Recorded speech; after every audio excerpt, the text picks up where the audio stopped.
Hello दोस्तों, welcome to our channel Pathfinder for NET JRF. Myself Manisha. तो चलिए दोस्तों, हम हमारी ट्रिविया टेस्ट सीरीज तो कंटिन्यू करते हैं और आज नेक्स्ट टॉपिक के क्वेश्चंस देखते हैं। हमारा आज टॉपिक है प्लेट विवर्तनिक से संबंधित।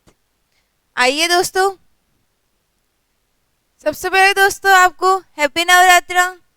इसी के साथ पाथफाइंडर लर्निंग ऐप के पाथफाइंडर के सभी कोर्सेज पे आपको 60% की भारी छूट दी जा रही है, जो स्टार्ट है 22 मार्च से 5 अप्रैल तक। तो जल्दी डाउनलोड कीजिए दोस्तों पाथफाइंडर लर्निंग ऐप।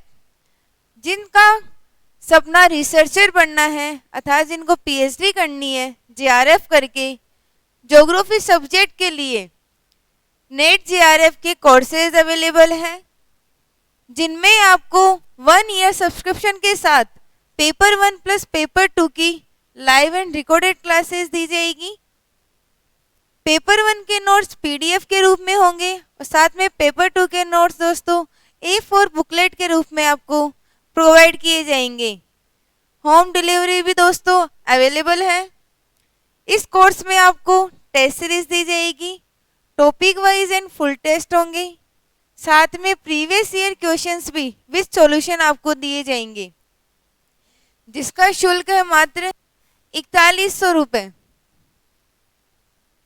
साथ में दोस्तों विद्या स्थली बैच है आरपीएससी फर्स्ट ग्रेड और स्कूल व्याख्याता के लिए ज्योग्राफी सब्जेक्ट के लिए।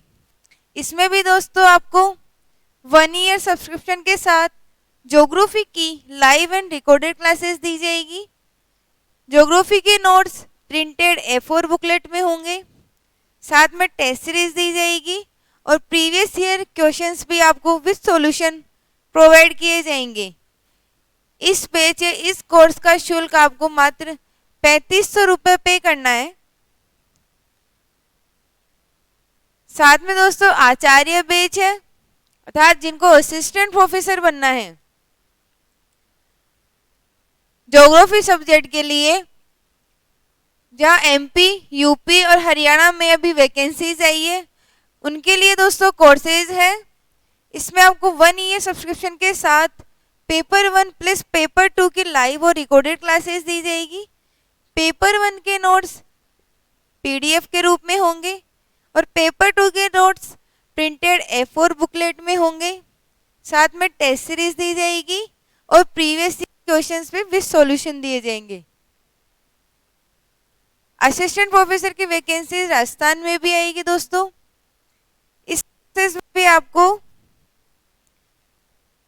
एमपी, यूपी, हरियाणा के कोर्सेज के लिए दोस्तों आपको 6100 रुपये 6100 रुपये पे करने होंगे और राजस्थान असिस्टेंट प्रोफेसर के कोर्सेज के लिए 7100 रुपये पे करने होंगे दोस्तों अभी नवरात्रा ऑफर में। इस कोर्स में आपको 1 ईयर सब्सक्रिप्शन के साथ पेपर 1 और पेपर 2 की लाइव एंड रिकॉर्डेड क्लासेस दी जाएगी। पेपर 1 के नोट्स पीडीएफ के रूप में होंगे, साथ में पेपर 2 के नोट्स ज्योग्राफी के नोट्स A4 बुकलेट में होंगे। होम डिलीवरी भी अवेलेबल है। इसी में आपको टेस्ट सीरीज दी जाएगी, topic wise and full test, साथ में प्रीवियस ईयर क्वेश्चंस भी विद सॉल्यूशन आपको प्रोवाइड किए जाएंगे।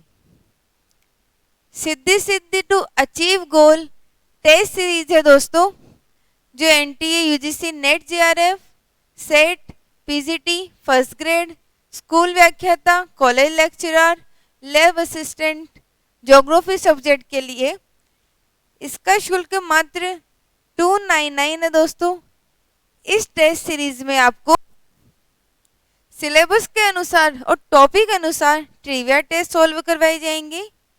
यूनिट अनुसार टेस्ट होंगे जो आपको व्याख्या सहित हल करवाए जाएंगे और परीक्षा की योजना के अनुसार आपके टेस्ट होंगे, उनको भी दोस्तों व्याख्या सहित हल करवाया जाएगा। साथ में सभी टेस्ट के सॉल्यूशन क्लासेस भी आपको प्रोवाइड करवाई जाएगी। तो ये यूट्यूब चैनल है दोस्तों पाथफाइंडर फॉर नेट जेआरएफ और ऐप पर है पाथफाइंडर लर्निंग ऐप। डाउनलोड कीजिए दोस्तों। तो चलिए दोस्तों प्लेट विवर्तनिक से संबंधित क्वेश्चन सीरीज को स्टार्ट करते हैं, जिसमें फर्स्ट क्वेश्चन है, निम्नलिखित में से कौन भारतीय प्लेट का भाग नहीं है? ऑस्ट्रेलिया, बोर्नियो, सऊदी अरब या श्रीलंका? कौन सा इनमें से भारतीय प्लेट का भाग नहीं है? बताइए दोस्तों इसका आंसर।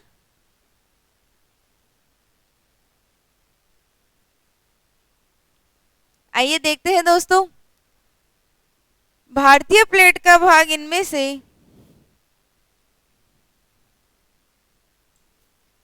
ऑस्ट्रेलिया भी है, बोर्नियो भी है और श्रीलंका भी है। सऊदी अरब दोस्तों भारतीय प्लेट का हिस्सा नहीं है, बल्कि यह अरेबियन प्लेट का एक भाग है।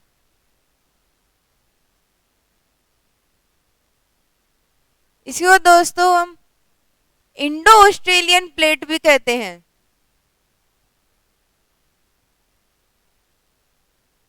तो इसका सही आंसर है सऊदी अरब। नेक्स्ट क्वेश्चन, तैतीस सागर कब अस्तित्व में आया था? तो तैतीस सागर का अस्तित्व कब आया था? प्री कैम्ब्रियन युग के अंत में, पैलियोजोइक युग के अंत में, मेसोजोइक युग के अंत में या कैनोजोइक युग के अंत में? कब 33 सागर अस्तित्व में आया था? बताइए दोस्तों।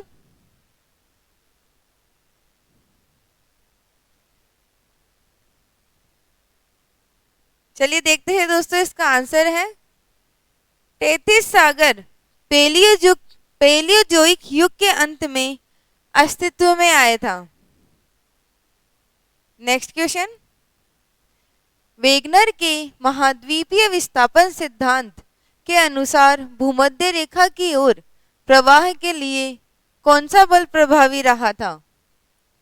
उत्प्लावन बल, गुरुत्वाकर्षण बल, अपकेंद्रीय बल या उत्प्लावन और गुरुत्वाकर्षण बल? कौन सा बल भूमध्य रेखा की ओर प्रवाह के लिए उत्तरदायी था वेगनर के महाद्वीपीय विस्थापन सिद्धांत में? तो बताइए दोस्तों, किस बल के कारण प्लेटें भूमध्य रेखा की ओर प्रवाहित होने लगी थी? तो इसका आंसर है दोस्तों उत्प्लावन और गुरुत्वाकर्षण बल के कारण वेगनर के महाद्वीपीय विस्थापन सिद्धांत में प्लेटें भूमध्य रेखा की ओर प्रवाहित हुई। दोस्तों वेगनर का महाद्वीपीय विस्थापन सिद्धांत 1912 में आया था। इससे पहले दोस्तों महाद्वीपीय विस्थापन की परिकल्पना अर्थात महाद्वीपों के विस्थापन से संबंधित परिकल्पना के लिए अर्थात हाइपोथेसिस टेलर महोदय ने दी थी,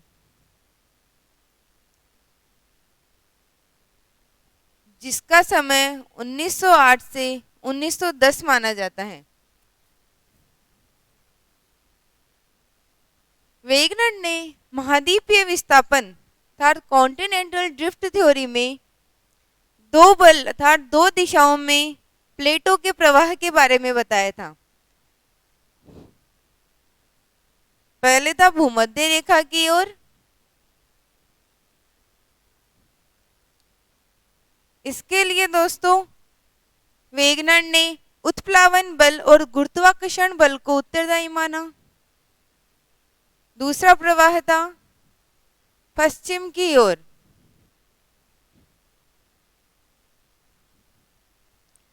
अर्थात पश्चिम दिशा की ओर प्लेटों का प्रवाह है। इसके लिए दोस्तों इन्होंने ज्वारीय बल को उत्तरदायी माना था। ज्वारीय बल सूर्य और चंद्रमा की आकर्षण शक्ति के परिणाम स्वरूप प्रभावी होता है। तो इसका आंसर है उत्प्लावन और गुरुत्वाकर्षण बल। उत्प्लावन और गुरुत्वाकर्षण बल के कारण ही दोस्तों इंडियन प्लेट और यूरेशियन प्लेट के टकराने से हिमालय जैसे वलित पर्वत का निर्माण भी हुआ है। नेक्स्ट क्वेश्चन, कथन और कारण का क्वेश्चन है। कथन है नवीन वलित पर्वतों को टर्शरी पर्वत भी कहा जाता है। कारण है दोस्तों, इनका निर्माण मुख्यतः रचनात्मक प्लेट किनारों अर्थात कंस्ट्रक्टिव प्लेट मार्जिन के सहारे हुआ है। तो इसका आंसर बताइए दोस्तों, कथन और कारण सही है या नहीं है, या एक दूसरे को एक्सप्लेन कर रहे हैं। तो बताइए दोस्तों इसका आंसर। सबसे पहले कथन को देखते हैं दोस्तों कि नवीन वलित पर्वतों का टर्शरी अर्थात नवीन वलित पर्वतों को टर्शरी पर्वत भी कहा जाता है। सही बात है दोस्तों ये। कारण है इनका निर्माण मुख्यतः रचनात्मक प्लेट किनारों के सहारे हुआ है। नवीन वलित पर्वतों का निर्माण किस तरह होता है दोस्तों, आइए देखते हैं।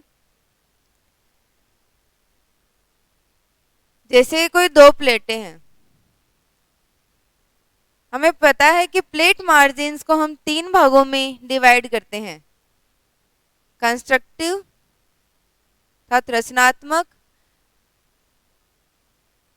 डिस्ट्रक्टिव अर्थात विनाशात्मक, और कंजर्वेटिव अर्थात संरक्षित प्लेट मार्जिन। तो नवीन वलित पर्वतों का निर्माण विनाशात्मक प्लेट किनारों के सहारे होता है। जब दो प्लेटें एक दूसरे से टकराती हैं तो इनके मध्य में जो मलबा होता है इसमें वलन के कारण यह ऊपर उठने लगता है, जिस कारण पर्वतनुमा आकृति का निर्माण होता है। तो वलित पर्वतों का निर्माण रचनात्मक प्लेट किनारे के सहारे नहीं होता, जबकि यह विनाशात्मक प्लेट किनारे के सहारे होता है। तो कारण गलत हो जाएगा दोस्तों। इसका आंसर है ए सही है परंतु आर गलत है। सी आंसर हो जाएगा दोस्तों। इसका एग्जाम्पल दोस्तों हम Alps, Atlas, Himalaya, Rocky, Andes आदि नवीन वलित पर्वतों के रूप में देख सकते हैं। रॉकी और एंडीज पर्वतमाला का निर्माण प्रशांत महासागर और अमेरिकन प्लेट के एक दूसरे से टकराने के कारण रॉकीज और एंडीज पर्वतमाला का निर्माण हुआ है। नेक्स्ट क्वेश्चन, निम्नलिखित में से अग्निवलय कहा जाता है। किसे अग्निव्रत या अग्निवलय कहा जाता है? परिप्रशांत महासागरीय पेटी को, हिंद महासागरीय पेटी को, अंध महासागरीय पेटी को, या आर्कटिक पेटी को किसे अग्निव्रत या अग्निवलय कहा जाता है? बताइए दोस्तों इसका आंसर।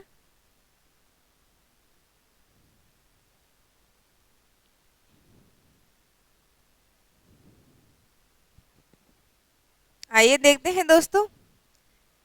अग्निव्रत या अग्निवलय परिप्रशांत महासागरीय पेटी को कहा जाता है। इसका आंसर है ए।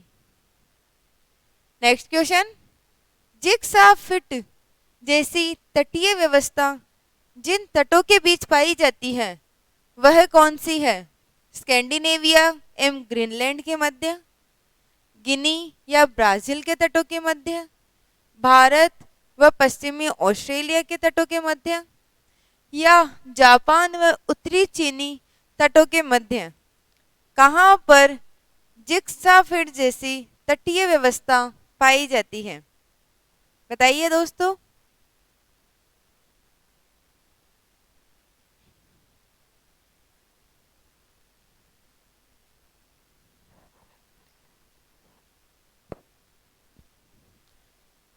देखते हैं दोस्तों इसका आंसर। जिग्सा फिट दोस्तों गिनी अर्थात अफ्रीका और ब्राजील के तटों के मध्य पाई जाती है। जिग्साफिट क्या होता है दोस्तों? चट्टानों के मध्य या भूखंडों के मध्य साम्यता या साम्यावस्था अर्थात समानता।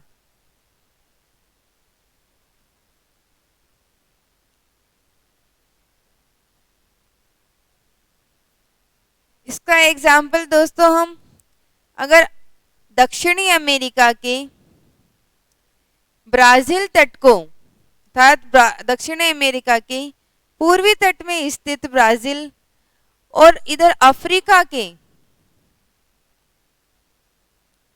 पश्चिमी तट पर गिनी की खाड़ी को यदि एक दूसरे से मिला दिया जाता है तो ऐसे प्रतीत होता है जैसे दर्पण के दो भागों को आपस में मिलाया गया हो।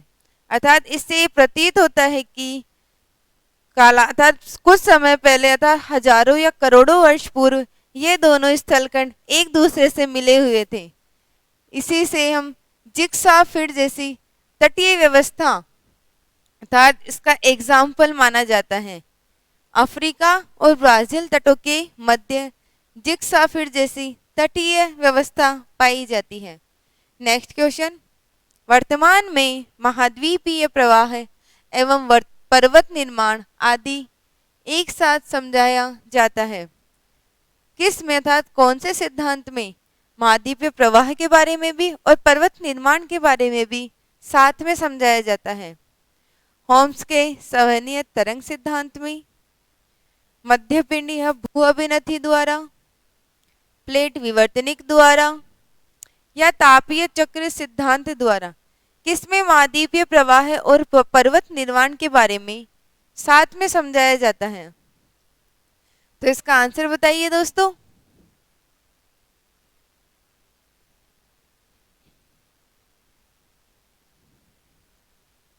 आइए देखते हैं दोस्तों इसका आंसर। महाद्वीपीय प्रवाह और पर्वत निर्माण एक साथ समझाने वाला सिद्धांत प्लेट विवर्तनिक सिद्धांत है। इसी में दोस्तों महाद्वीपों के प्रवाह के बारे में भी बताया गया है और उस प्रवाह से अर्थात स्थल खंडों के प्रवाहित होने से पर्वत निर्माण किस तरह से होते हैं इसके बारे में भी प्लेट विवर्तनिक सिद्धांत में बताया गया है। प्लेट विवर्तनिक संकल्पना के बारे में सर्वप्रथम मॉर्गन महोदय ने बताया था। प्लेट टेक्टोनिक के बारे में संकल्पना सर्वप्रथम मॉर्गन महोदय द्वारा बताई गई थी, लेकिन प्लेट शब्द सर्वप्रथम टी विल्सन था टूजो विल्सन ने दिया था। इसका सही आंसर है प्लेट विवर्तनी की। नेक्स्ट क्वेश्चन, प्लेट विवर्तनी की सिद्धांत के अनुसार ज्वालामुखियों एवं भूकंपों का वितरण प्रधानतः पाया जाता है संपूर्ण पृथ्वी सतह पर समान रूप से, प्लेट सीमाओं के सहारे, गहरे सागरीय नितलों में या फिर महाद्वीपीय सीमांतों के सहारे। कहाँ पर ज्वालामुखी एवं भूकंपों का वितरण प्रधानतः ज्यादा अधिकतर पाया जाता है? प्लेट टेक्टोनिक थ्योरी में ज्वालामुखी और भूकंपों का वितरण कहाँ पर अधिक पाया जाता है? आइए देखते हैं दोस्तों। अभी हमने देखा दोस्तों प्लेट सीमा था प्लेट मार्जिन्स के सहारे ही अधिकतर ज्वालामुखी भी आते हैं, भूकंप भी आते हैं, वहीं पर नई क्रस्ट का निर्माण होता है और विनाश होता है। तो प्लेट सीमाओं के सहारे ही ज्वालामुखी और भूकंपों का वितरण प्रधानतः पाया जाता है। सर्वाधिक ज्वालामुखी दोस्तों कौन से प्लेट मार्जिन में आते हैं? जब दो प्लेटें एक दूसरे से दूर जाती है तब, या फिर जब दो प्लेटें एक दूसरे के पास आती हैं तब, या फिर जब दो प्लेटें एक दूसरे के समानांतर विपरीत दिशा में गमन करती है, तब तो कौन सी स्थिति में सर्वाधिक ज्वालामुखी आएंगे? तो दोस्तों, जब दो प्लेटें एक दूसरे के सामने आती है अर्थात एक दूसरे के से टकराती है, तो अधिक घनत्व वाली प्लेट कम घनत्व वाली प्लेट के नीचे सबडक्ट हो जाती है, जिससे यहाँ से लावा निकलता है और इसी से विनाशकारी ज्वालामुखी भी आते हैं। और सर्वाधिक भूकंप दोस्तों, जब दो प्लेटों के टकराने से भी भूकंप आते हैं दोस्तों, और जब दो प्लेटें समानांतर एक दूसरे की विपरीत दिशाओं में गमन करती हैं, अर्थात एक प्लेट इधर और एक प्लेट इधर तो विपरीत दिशा में गमन करे या फिर इस तरह से प्लेटें गमन करती है, तब सर्वाधिक भूकंपों का विकास होता है अर्थात निर्माण होता है। नेक्स्ट क्वेश्चन है, एंडीज पर्वतमाला की उत्पत्ति हुई है? किस प्रकार एंडीज पर्वतमाला की उत्पत्ति हुई है? दक्षिण अमेरिका नाज़का प्लेट के अभिसरण से, दक्षिण अमेरिका या नाज़का प्लेट के अपसरण से, दक्षिण अमेरिका और नाज़का प्लेट के एक दूसरे के बगल से रखने से, या उपरोक्त सभी के द्वारा किससे एंडीज पर्वतमाला की उत्पत्ति हुई है? अर्थात कौन से प्लेट किनारे के सहारे एंडीज पर्वतमाला का निर्माण हुआ है? बताइए दोस्तों, अभी हमने इसको सॉल्व भी किया था। आइए देखते हैं दोस्तों। दक्षिणी अमेरिका और नाज़का प्लेट के अभिसरण से अर्थात दो प्लेटों के एक दूसरे से टकराने पर एंडीज पर्वतमाला का निर्माण होता है, जो एक वलित पर्वतमाला है।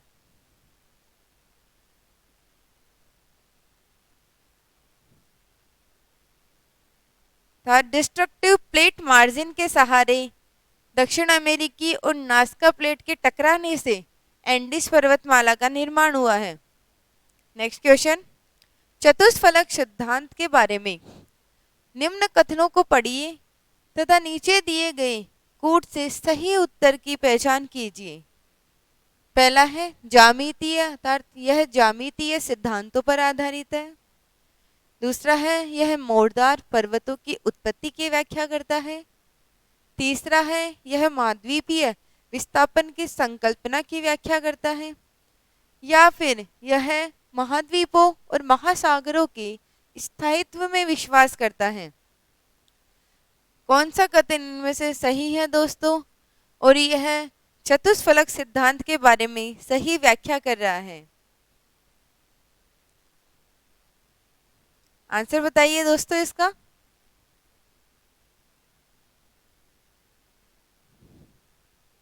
चलिए देखते हैं दोस्तों। चतुष्फलक सिद्धांत के बारे में सर्वप्रथम किसने बताया था दोस्तों? तो इसके बारे में सर्वप्रथम लुथियन ग्रीन महोदय ने बताया था।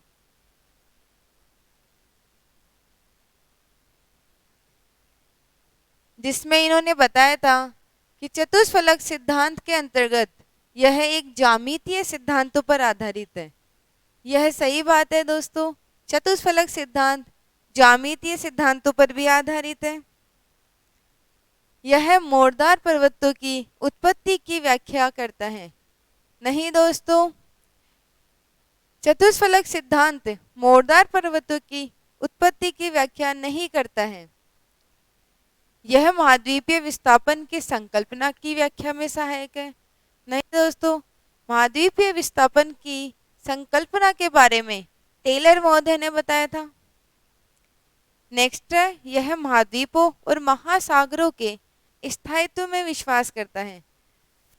तो लुथियन ग्रीन के चतुष्फलक सिद्धांत में बताया गया है कि यह महाद्वीपों के एवं महासागरों के स्थायित्व में विश्वास करता है। तो इसका आंसर हो जाएगा दोस्तों 1 और 4। ऑप्शन है option number D. Next question, निम्नलिखित संकल्पनाओं में से कौन प्लेट विवर्तनिक सिद्धांत के आधार है? सही उत्तर का चयन कीजिए दोस्तों कि कौन से इनमें से प्लेट विवर्तनिक सिद्धांत के आधार है। तो सही आंसर बताइए दोस्तों इसका।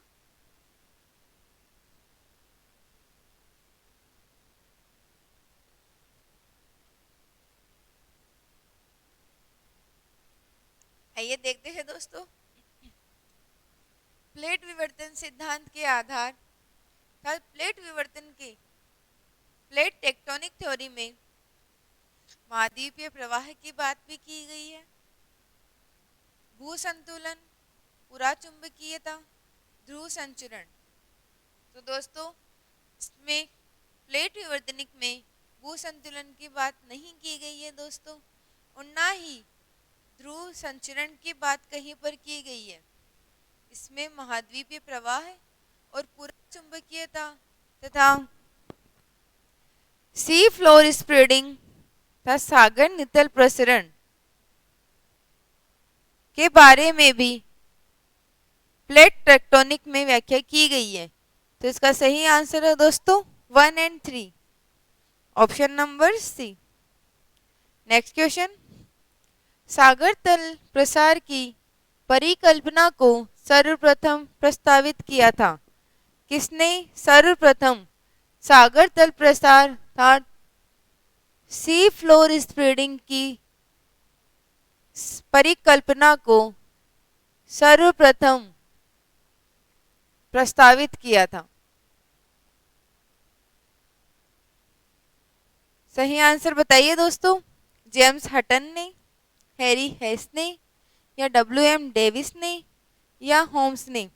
किसने सागर नितल प्रसरण या सी फ्लोर स्प्रेडिंग की परिकल्पना के बारे में बताया था? बताइए दोस्तों इसका आंसर। तो इसका सही आंसर है सागर नितल प्रसरण या सी फ्लोर स्प्रेडिंग के बारे में सर्वप्रथम हैरी हेस महोदय ने ही बताया था, जो इन्होंने लगभग 1960 में सी फ्लोर स्प्रेडिंग के बारे में बताया था। जब प्लेटें एक दूसरे से दूर जाती हैं तो इनके मध्य में स्थित क्षेत्र का प्रसार होता है, अर्थात इसका एग्जाम्पल हम अटलांटिक महासागर को देख सकते हैं दोस्तों, जिसका अर्थात वर्तमान में जिसका प्रसार हो रहा है। नेक्स्ट क्वेश्चन, सागर नितल प्रसरण की संकल्पना का प्रतिपादन किसके द्वारा किया गया? रिपीट क्वेश्चन दोस्तों, हैरी हेस महोदय ने ही सी फ्लोर स्प्रेडिंग के बारे में बताया था। नेक्स्ट क्वेश्चन, निम्नांकित में से कौन सा युग्म सही है?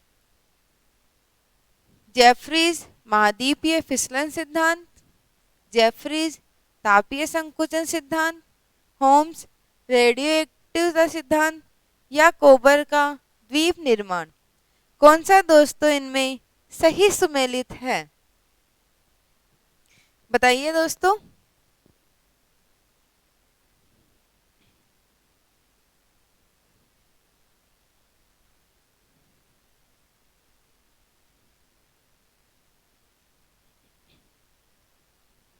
चलिए देखते हैं दोस्तों, महाद्वीपीय फिसलन सिद्धांत यह दोस्तों जेफरीज का नहीं है, यह है डेली महोदय का।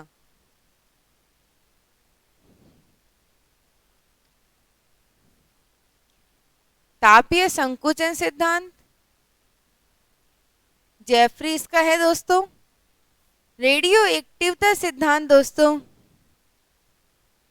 जोली महोदय का है।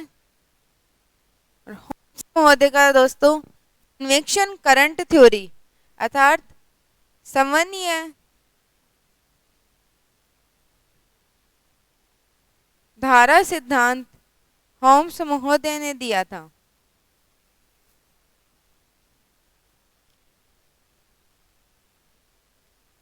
यह गलत हो जाएगा दोस्तों, ऑप्शन नंबर सी भी गलत है। कोबर का द्वीप निर्माण? नहीं दोस्तों, कोबर महोदय का भूसन्नति सिद्धांत माना जाता है, या भू अभिनति सिद्धांत भी कहते हैं। तो इसका सही आंसर है दोस्तों बी, जेफरीज महोदय का तापीय संकुचन सिद्धांत है। नेक्स्ट क्वेश्चन, निम्नलिखित युग्मों से कौन सुमेलित नहीं है?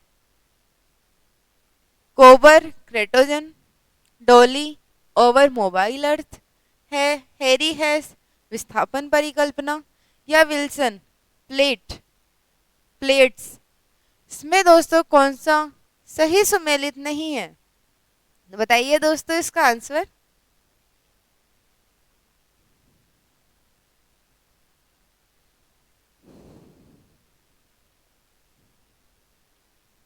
आइए देखते हैं दोस्तों, सही सुमेलित नहीं है। तो दोस्तों कोबर महोदय ने क्रेटोजन की बात की थी था अपने भूसन्नति सिद्धांत के अंतर्गत। कोबर महोदय ने क्रेटोजन शब्द का प्रयोग किया था, और यह शब्द भूसन्नति के चारों ओर जो दृढ़ भूखंड स्थित होता है उसी को कोबर ने क्रेटोजन कहा था। ओवर मोबाइल अर्थ, यह दोस्तों डोली की बुक है। विस्थापन परिकल्पना अर्थात महाद्वीपीय विस्थापन परिकल्पना के बारे में दोस्तों हैरी हैस ने नहीं बताया था, बल्कि यह परिकल्पना टेलर महोदय ने 1908 से या 1910 में यह परिकल्पना दी थी। विल्सन महोदय ने अर्थात टूजो विल्सन महोदय ने सर्वप्रथम प्लेट का नामकरण किया था, अर्थात इन्होंने प्लेट शब्द दिया था। 1965 में टूजो विल्सन ने प्लेट शब्द दिया था। यह भी सही है दोस्तों। इसका आंसर हो जाएगा ऑप्शन नंबर सी।